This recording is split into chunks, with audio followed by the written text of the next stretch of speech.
Magkakaroon nga ba ng restriction ang ating account kung tayo po ay nanonood lamang ng video at ang ating pong kino-comment ay isa lamang pong reaction? Yan. Tumigil na po yung sinabi ng isang content creator. At yan po ang katanungan ni Miss Clarissa Munoz. Kung totoo nga po ba?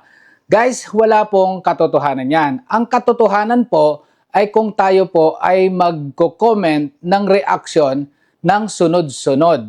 Pero kung minsan mo lang po nilagay yan, okay lang po yan.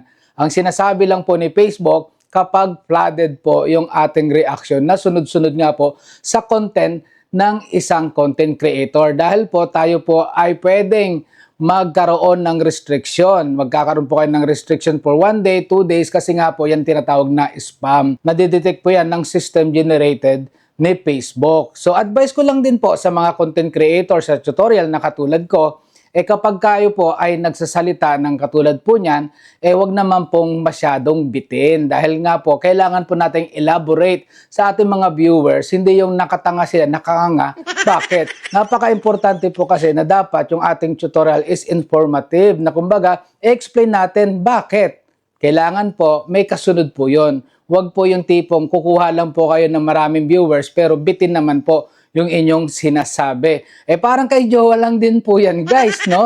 Na tipong hindi na kayo nagkakasundo, tapos bigla ka na lang umalis, at ang jowa mo naman ay nagpariban pa dahil assuming na kayo pa, yun pala ay naipag-date ka na sa iba. So wag ganun, guys.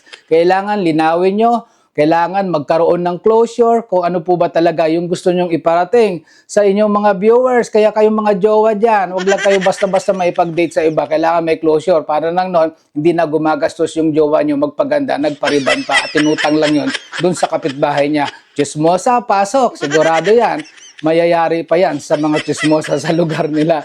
So guys, if you think that this information is very useful, don't forget to share. And syempre, keep watching our tutorial every day. Thank you. Bye!